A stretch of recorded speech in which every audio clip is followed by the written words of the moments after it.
A man spends the night fighting a stranger by a river. His hip gets knocked out of its socket. He hangs on anyway, all the way to dawn, because he wants a blessing and he will not let go without one. At sunrise he limps away. He has the blessing. He has a new name, and he has no idea who he was just fighting. Genesis calls it a man. Jacob says he saw the face of God. The story puts those two sentences right next to each other and then walks off without explaining.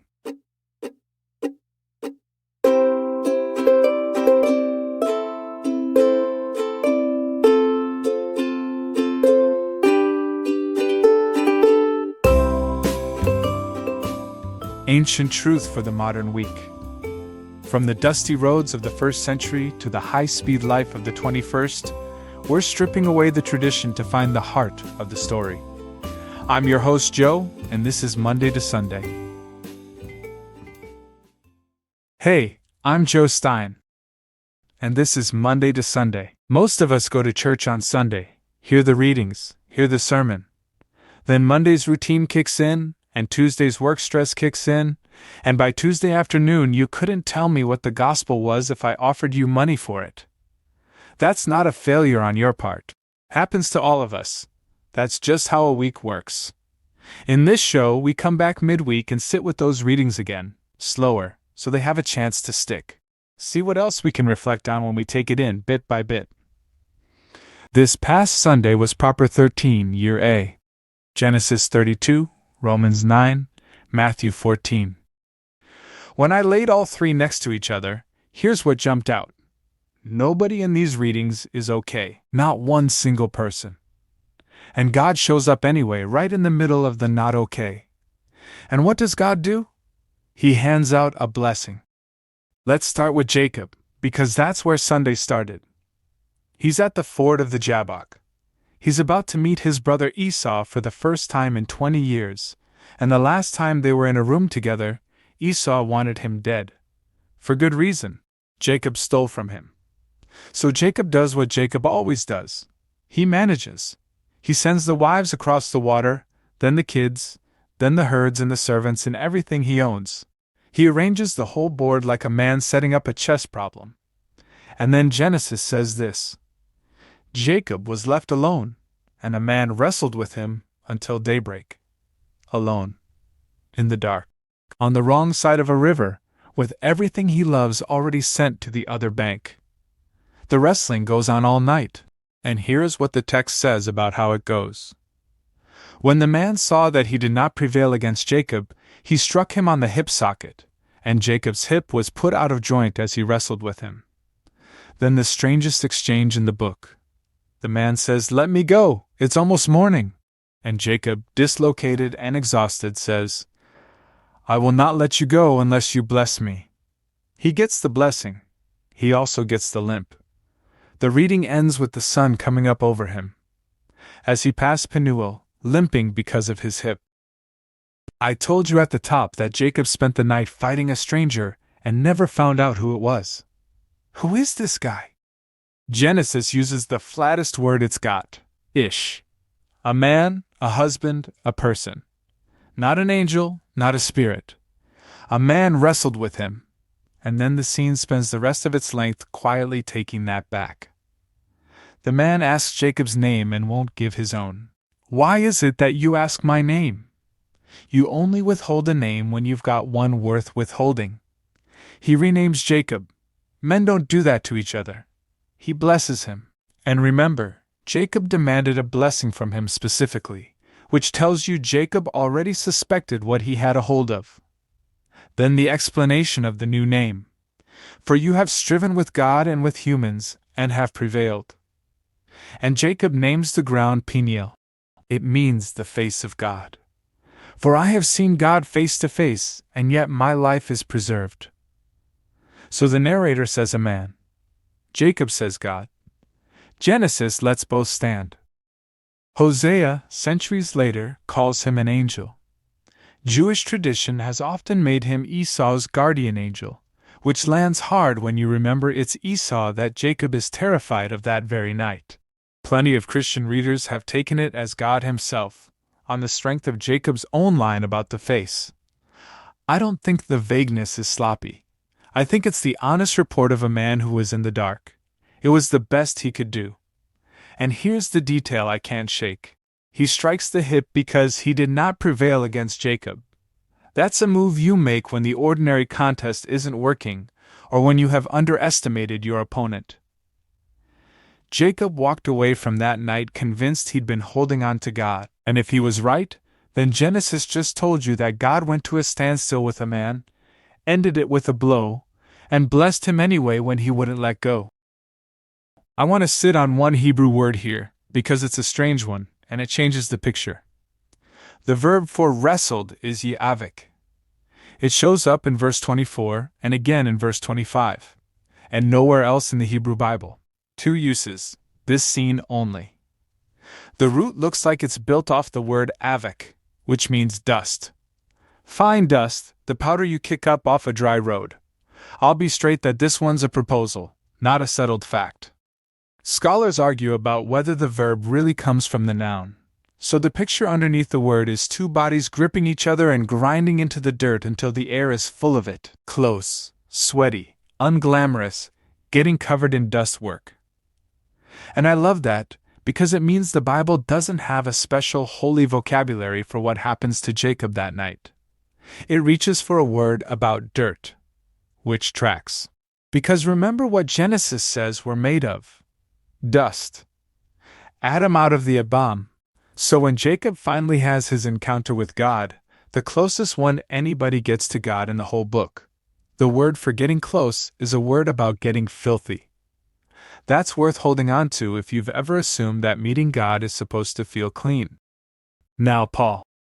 Romans 9 is short on Sunday, 5 verses. And it opens with Paul practically coming apart. I am speaking the truth in Christ. I am not lying. My conscience confirms it by the Holy Spirit. I have great sorrow and unceasing anguish in my heart. Unceasing anguish. That's a man telling you he does not sleep well. Then he says something that should stop you cold. For I could wish that I myself were accursed and cut off from Christ for the sake of my own people, my kindred according to the flesh. Listen to that again slowly. Paul, who spent chapters of this letter arguing that nothing can separate us from the love of God, says he would take the separation himself if it bought his people in. That's a purchase he's describing, so be clear on the terms. The price is Paul. What it buys is everyone else. He's grieving. His own family, his own nation, the people who carry the covenants, the giving of the law, the worship, and the promises. And they have not come with him. You know this ache if you've got somebody in your family who used to be at the table and isn't anymore. A kid, a brother, a parent, somebody who was raised in it and walked out of it. That ache doesn't resolve. Paul doesn't resolve it here either. He tells the truth about carrying it, out loud, in a letter, to strangers. Then the gospel. And this is the one that got me. Let's shift to Matthew 14. The feeding of the 5,000 might be the most familiar miracle in the book. 5 loaves, 2 fish, 12 baskets of leftovers. But look at the first line of the reading, because we skate right past it every single time. Jesus withdrew in a boat to a deserted place by himself. Why? Because of what Matthew just told us in the verses right before. Herod has executed John the Baptist. Beheaded him at a birthday party on a whim to save face. John's disciples came and took the body and buried it, and then went and told Jesus. And Jesus got in a boat and left, his cousin, the man who baptized him. The one voice that had been calling out ahead of him his whole ministry. Gone, stupidly, cruelly, for nothing. So Jesus does the most human thing in the Gospels. He goes to find somewhere quiet, and he doesn't get it.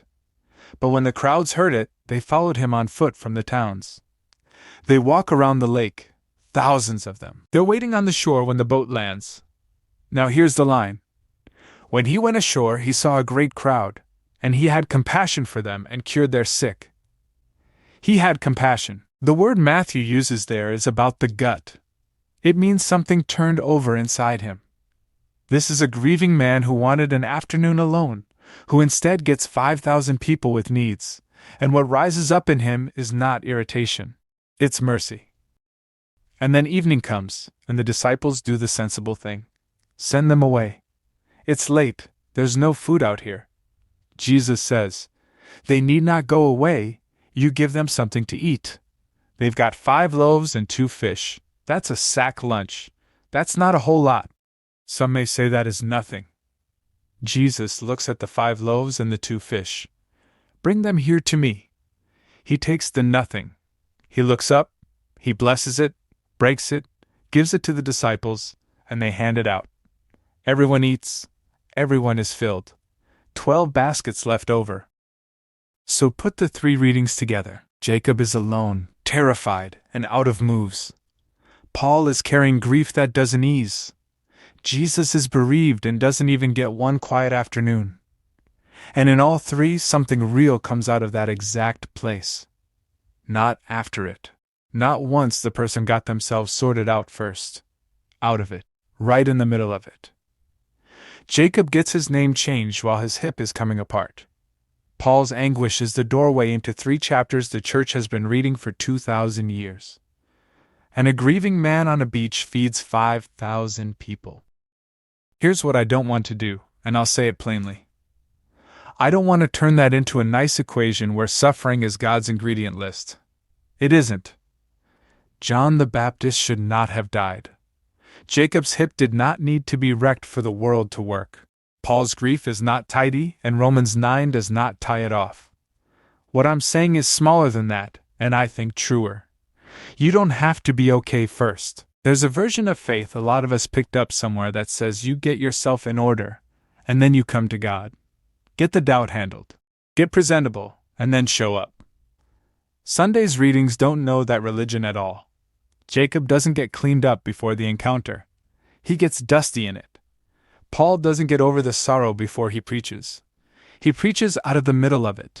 Jesus doesn't wait until he's finished mourning to be merciful. And that little bag of food is the whole thing in miniature. 5 loaves, 2 fish. Not enough, and everybody knows it's not enough. The disciples say so out loud. Bring them here to me. He never asks for more than what you've got. He asks for what you've got. So here's what I'd carry into the rest of your week. Somewhere in your life right now there's a thing that isn't enough. Your patience with a person. Your energy at the end of the day. The amount of yourself you have left over for the people who need you. The instinct is to hide it until it's bigger. To wait until you're back to full strength. Sunday says bring it now. Bring the 5 loaves. Bring the limp. Bring the anguish you can't fix. Jacob walked away from that river with a blessing he'd hung on all night to get, and he walked away limping. And Genesis lets both of those be true in the same sentence. He was blessed. He was hurt. He kept going. That's most of us. Blessed and limping. Both at once, still walking. And the sun came up on him anyway. That's proper 13. Genesis 32, Romans 9, Matthew 14. Take one of them with you into Wednesday. If you only take one line, take this one. Bring them here to me. I'm Joe, and this has been Monday to Sunday. Thanks for walking this road with me. Now take this truth into your week, and I'll see you on the next chapter.